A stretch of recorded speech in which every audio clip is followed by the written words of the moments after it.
Dear students, आज फिर हम लोग क्वेश्चन आंसर सेशन के साथ आए हैं और हर बार की तरह इस क्वेश्चन को लगाने से पहले आप लोग फिर एक कॉपी पेन ले लीजिए, इसको खुद लगाइए और फिर देखिएगा कि क्या क्या पॉइंट्स आप इसमें इंक्लूडेड किए हैं और क्या क्या नहीं है और अपना सेल्फ इवैल्यूएशन करिएगा। तो चलिए क्वेश्चन देखते हैं। क्वेश्चन क्या है? Pressure groups play a vital role in influencing public policy making in India. Explain how the business association contribute to public policies. दबाव समूह भारत में सार्वजनिक नीति निर्माण को प्रभावित करने में महत्वपूर्ण भूमिका निभाते हैं। बताएं कि व्यावसायिक संघ सार्वजनिक नीतियों में कैसे योगदान करते हैं। तो क्वेश्चन बहुत ज्यादा सिंपल है। क्लास में ये पूरे टॉपिक को बहुत डिटेल में डिस्कस किया जाता है और उसी से सीधे ये क्वेश्चन आपका आया है। तो देखते हैं। पहली बात तो आप ये समझ लीजिए कि जब आप इंट्रोडक्शन होगा इसका, you have to write the introduction, फिर बॉडी, और फिर बॉडी में क्या ये रोल प्ले करते हैं, प्लस एक पैराग्राफ में आपको शॉर्टकमिंग, इनकी कमियां क्या है, प्लस आप देखिएगा कि कैसे इसमें कुछ सुधार हो सकता है, और फिर conclusion.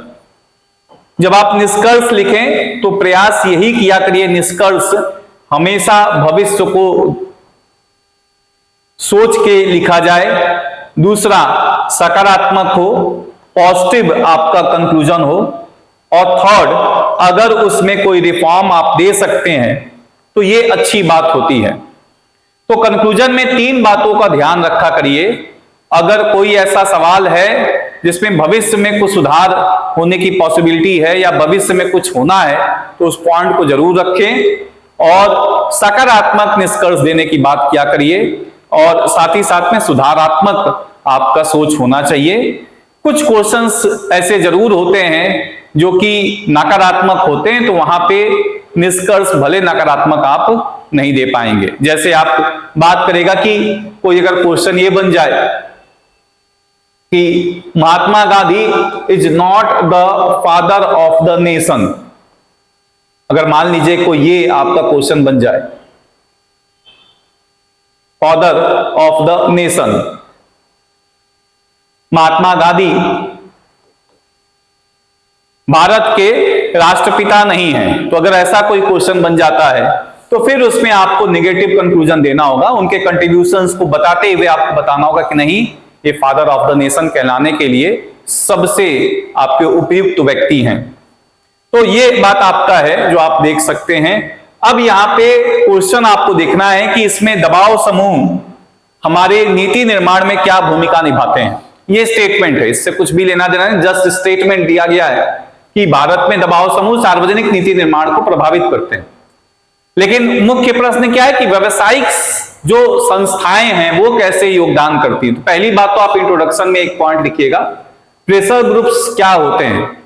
Pressure groups are those organisations which pressurizes the government so that their interests are maximized, or at least if their interests are not maximized, they are not relegated to the background. जो दबाव समूह होते हैं ये सरकार की नीतियों पर दबाव डालते हैं ताकि उनके हितों का अधिकतम संरक्षण हो, और अगर हितों का संरक्षण नहीं हो पा रहा है तो कम से कम उनके हितों का नुकसान ना हो। तो बेसिकली प्रेशर ग्रुप्स क्या होते हैं? Pressure groups are those institutions which pressurise the government. Pressure groups क्या है? Those institutions which pressurise the government. And ये प्रेशराइज क्यों करते हैं? So that their interest are maximised.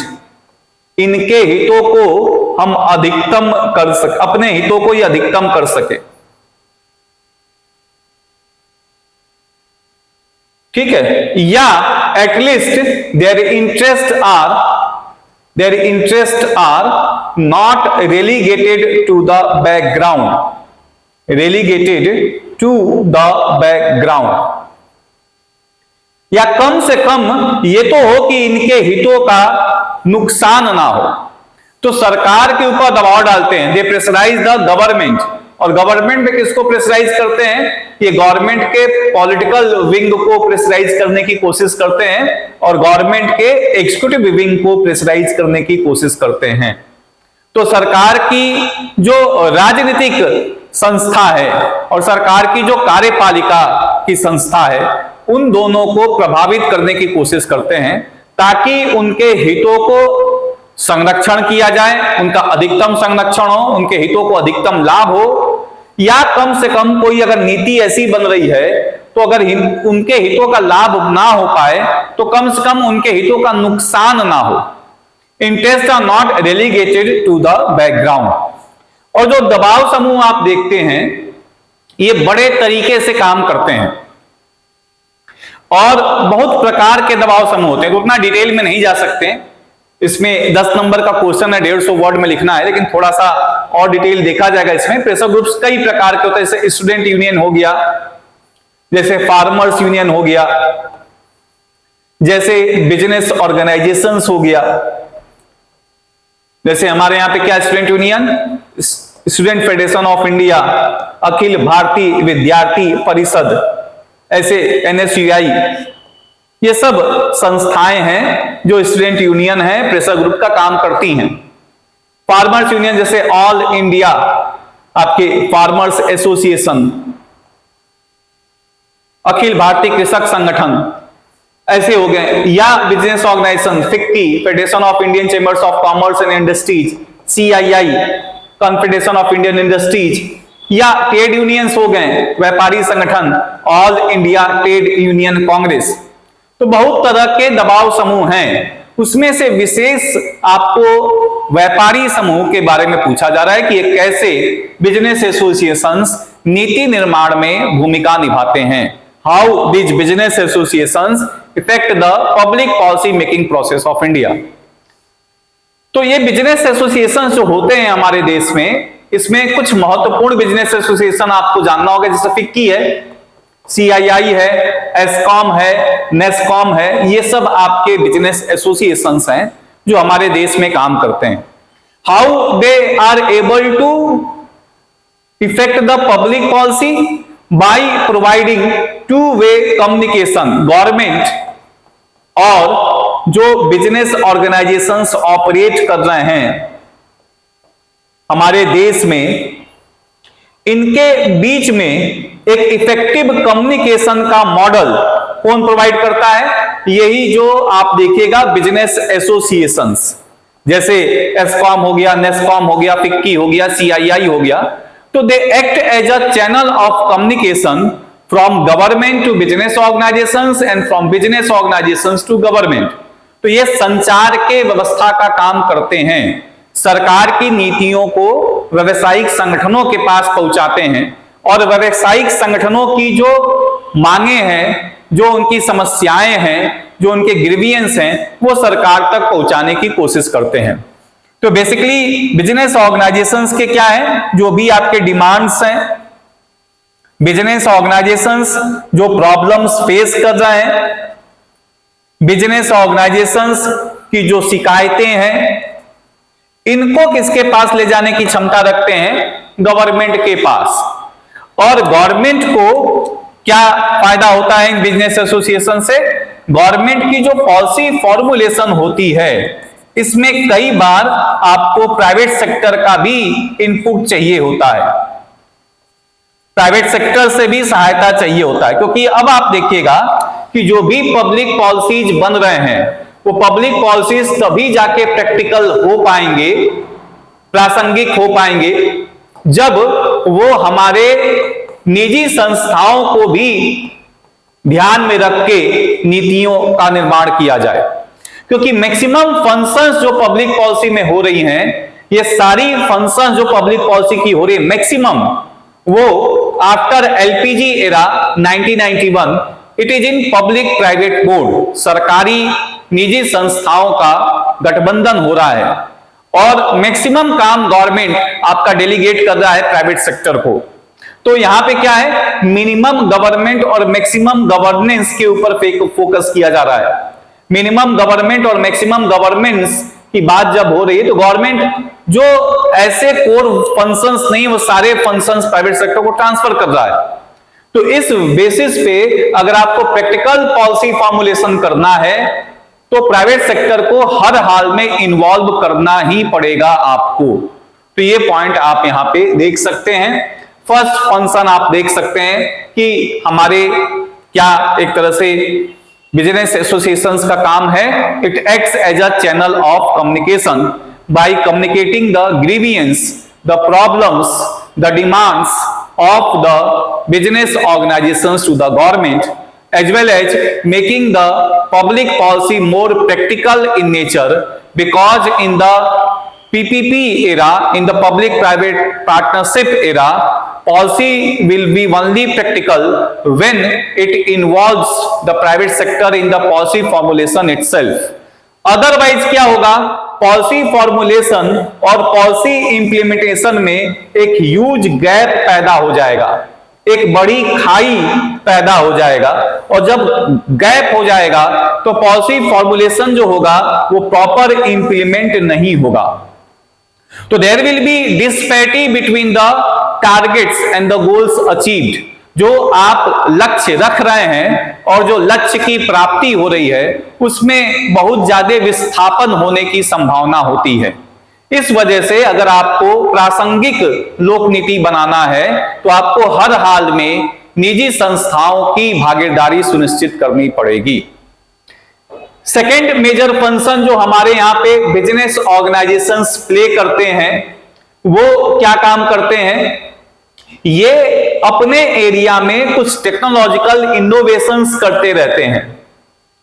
ये अपने एरिया में क्या करते हैं, कुछ टेक्नोलॉजिकल इनोवेशंस करते रहते हैं, कुछ तकनीकी का नवाचार करते रहते हैं। दे गो फॉर टेक्नोलॉजिकल इनोवेशंस, क्योंकि इनको उस तरह की समस्याएं नहीं है, रेटेपिज्म से ये ग्रसित नहीं है। दूसरी बात, ये स्पीड ऑफ डिसीजन मेकिंग इनकी ज्यादा होती है और ये प्रॉफिट मैक्सिमाइजेशन पे फोकस करते हैं। तो नई टेक्नोलॉजी को बार बार एसिमुलेट करके देखते हैं कि क्या उससे फायदा हो सकता है। तो they go for large scale technological innovation, plus इनकी एडॉप्टेबिलिटी बहुत तेजी से होती है। प्राइवेट ऑर्गेनाइजेशंस बहुत तेजी से काम करते हैं। तो ये चीजें जो टेक्नोलॉजिकल इनोवेशंस करते हैं, जो एडॉप्टेबिलिटी चाहिए उस पर्टिकुलर आपके फील्ड में, क्योंकि आप देख रहे हैं कि in the era of globalisation not only Indian companies are innovating but the whole world is innovating। तो कोई हमारे देश का कंपनी केवल नवाचार थोड़ी कर रहा है, विश्व के सारे देश की कंपनियां बैठ के नवाचार कर रही हैं। तो अगर हमारे देश का नवाचार विश्व के और कंपनियों के मुकाबले में अच्छा काम नहीं करेगा तो भूमंडलीकरण के युग में आप अग्रिम नहीं हो पाएंगे, आगे नहीं आ पाएंगे। उस चीजों को भी टैकल करता है हमारा private sector, go for mostly technological innovations. तो जब टेक्नोलॉजिकल इनोवेशंस होता है तो ये टेक्नोलॉजिकल इनोवेशंस या कुछ बदलते हुए स्वरूप में, बदलते हुए परिवेश में, बदलते हुए वातावरण में आपको कुछ नीतियों का बदलाव करना है। तो ये जो आपके बिजनेस ऑर्गेनाइजेशंस हैं ये गवर्नमेंट को प्रॉपर कम्युनिकेट करते हैं कि what is the technology required to tackle these types of problems. तो टेक्नोलॉजी की रिक्वायरमेंट को भी ये टैकल करते हैं, टेक्नोलॉजी रिक्वायरमेंट को टैकल करते हैं। प्लस ये बिजनेस ऑर्गेनाइजेशंस क्या करते हैं, ये बिजनेस ऑर्गेनाइजेशंस अपने फील्ड में मेक श्योर करते हैं कि there is proper research and development, there is proper research and development. अपने क्षेत्र में अनुसंधान होता रहे और उस क्षेत्र का विकास होता रहे। ये बिजनेस ऑर्गेनाइजेशन सेमिनार भी कंडक्ट करते हैं, ये बिजनेस ऑर्गेनाइजेशंस मीटिंग्स भी ऑर्गेनाइज करते हैं। तो उस पूरे प्रोसेस में क्या होता है, जब रिसर्च एंड डेवलपमेंट करेंगे अपने एरिया में, सेमिनार्स करेंगे, मीटिंग्स करेंगे, तो जो भी नए नए रिक्वायरमेंट्स हैं, क्योंकि रिसर्च एंड डेवलपमेंट में क्या होता है आपको पता चलता रहता है कि क्या निच टेक्नोलॉजीज हैं, क्या ऐसी टेक्नोलॉजीज हैं जो मॉडर्न टेक्नोलॉजी हैं जिनको हर हाल में एडॉप्ट करना है हमें। तो सेकेंड मेजर फंक्शंस जो बिजनेस ऑर्गेनाइजेशंस परफॉर्म करते हैं, एक तो टेक्नोलॉजिकल इनोवेशंस, अब ऐसा नहीं कि गवर्नमेंट ऑर्गेनाइजेशंस टेक्नोलॉजिकल इनोवेशंस नहीं करते हैं। आप देख रहे हैं इसरो को, आप कोई भी प्राइवेट सेक्टर उसका मुकाबला नहीं कर सकता। तो ऐसा नहीं है कि only private organisations are innovating, government organisations are also innovating, but in the LPG era आप कह सकते हैं कि टेक्नोलॉजिकल इनोवेशंस प्राइवेट सेक्टर का भी एक मेजर पार्ट है, क्योंकि उनको प्रॉफिट मैक्सिमाइजेशन पे फोकस करना होता है। तो वो लार्जली रिसर्च एंड डेवलपमेंट बहुत तेजी से करते हैं, सेमिनार्स ऑर्गेनाइज करते हैं, मीटिंग्स ऑर्गेनाइज करते हैं, नए नए जो निच प्रोडक्ट्स हैं उनके ऊपर ध्यान देते हैं, और इस वजह से गवर्नमेंट को वो अवगत कराते रहते हैं कि क्या क्या इस क्षेत्र में आपको टेक्नोलॉजिकल इनोवेशंस करना है। तो ये तीसरा पॉइंट आप देख सकते हैं जो हमारे बिजनेस ऑर्गेनाइजेशंस का एक तरह से पॉसिबिलिटी है। तो ये बात आपका है जो आप देख सकते हैं। कई सारे जैसे हमारे यहाँ पे टैक्स एफर्ट्स को लेके गवर्नमेंट को ये बताते हैं कि टैक्स कम कर दीजिए, या आपके वो ये भी गवर्नमेंट से एडवोकेट करते हैं कि इस एक तरह से सेक्टर को आप कुछ पीएलआई स्कीम में डाल दीजिए, प्रोडक्ट लिंक इंसेंटिव स्कीम्स में डाल दीजिए, प्रोडक्ट लिंक्ड इंसेंटिव स्कीम्स, ठीक है। तो कोई आपके उत्पाद संबंधित कोई आप क्या कह रहे हैं, आप अगर उत्पाद संबंधित कुछ उसको लाभ देने की बात कर रहे हैं तो ऐसे कुछ योजनाएं चला दे दीजिए, ठीक है। तो ये भी आपका टैक्स एफर्ट है जो आपका, या जीएसटी की स्लैब जो गवर्नमेंट डिसाइड करता है। अभी जैसे आपका गवर्नमेंट ने क्या किया है कि जो हमारे यहाँ पे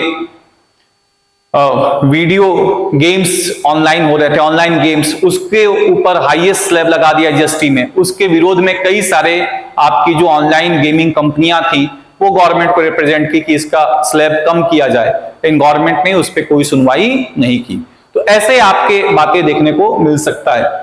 तो जीएसटी का रेट क्या होगा किस पर्टिकुलर सेक्टर पे, इसके लिए भी कई बार ये गवर्नमेंट को अप्रोच करते हैं। लेकिन यहीं तक आपको नहीं बात आपका बताना, मतलब ये पॉइंट यहीं तक आपका सीमित नहीं रहेगा जिसको आप कहिएगा कि आप गवर्नमेंट के एक तरह से यहीं तक आप इसकी अच्छाइयां बता के नहीं रह जाइएगा। कुछ पॉइंट्स आपको और देखना है, और वो क्या पॉइंट आपका है, जैसे इसमें कुछ कमियां भी हैं हमारे जो बिजनेस ऑर्गेनाइजेशंस हैं, उनकी कमियां भी हैं, क्योंकि बिजनेस ऑर्गेनाइजेशंस हमारे देश में सबसे ताकतवर ऑर्गेनाइजेशंस हैं। जैसे आप देखिएगा बहुत सारे आपके ऑर्गेनाइजेशंस हैं जो कि काम करते हैं प्रेशर ग्रुप के रूप में। एक फार्मर ऑर्गेनाइजेशन है, स्टूडेंट यूनियन है, ट्रेड यूनियन है।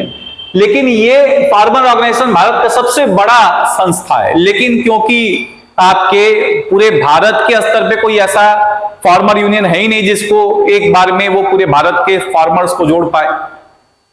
दे are divided on the basis of region etcetera. तो ये सबसे बड़ा संगठन होने के बावजूद सबसे कमजोर है। इसी तरह से और संस्थाएं उतनी मजबूत नहीं है, लेकिन बिजनेस ऑर्गेनाइजेशंस बहुत ज्यादा ताकतवर हैं आपके देश के अंदर या किसी भी देश में। तो ये क्या करते हैं, ये कई बार गलत तरीकों का भी उपयोग करते हैं अपनी पॉलिसीज को गवर्नमेंट से मनवाने के लिए। जैसे लॉबिंग में एक मेजर पॉइंट आप देखिएगा, एक केस आप देख सकते हैं नीरा राडिया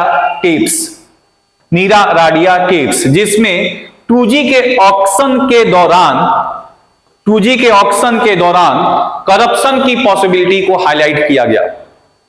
उसी तरह से बिजनेस ऑर्गेनाइजेशंस क्या करते हैं, कई बार पॉलिटिकल पार्टीज को फाइनेंस कर देते हैं, कई बार उनके कैंडिडेट्स को फाइनेंस कर देते हैं।